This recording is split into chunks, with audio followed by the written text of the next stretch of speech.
Agrigento continua a mostrare le sue fragilità e così, dopo le circa 60 famiglie che nei giorni scorsi hanno dovuto lasciare la rispettiva casa travolta dalla frana che ha colpito il Viale della Vittoria, oggi a fare le valigie è stato il personale che opera negli uffici della Curia. I dissesti idrogeologici che quotidianamente mettono a rischio crolli la cattedrale di San Gerlando non risparmiano neppure gli uffici vescovili, il 60% dei quali in via precauzionale oggi sono stati chiusi e dislocati nei locali del seminario. I primi a fare le valigie sono stati gli uffici amministrativi, dell'edilizia di culto e beni culturali, l'economato, oltre che gli uffici patrimonio e servizio informatico. Nei giorni a seguire a traslocare saranno invece gli uffici pastorali, trasloco che si prevede possa durare una settimana e sarà pertanto possibile, fanno sapere dalla Curia, che si verifichino temporanei disservizi o ritardi nell'attività ordinaria degli uffici, compresa l'interruzione delle linee telefoniche. Intanto il personale informa che resterà sempre attivo il numero dell'ufficio relazioni con il pubblico, che fornirà ogni informazione possibile agli utenti.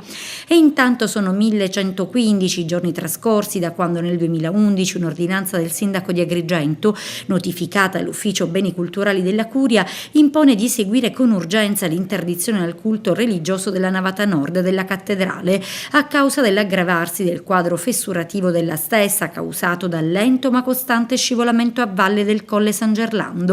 Ed è proprio sul versante nord del colle interessato dal dissesto, fa sapere don Giuseppe Pontillo, che sorge una parte degli uffici della Curia, e se l'avvio dei lavori di preconsolidamento della navata nord della cattedrale, dove si trovano i beni monumentali, è previsto entro la fine del mese di aprile, saranno decisamente più lunghi i tempi per la messa in sicurezza dell'intero pendio.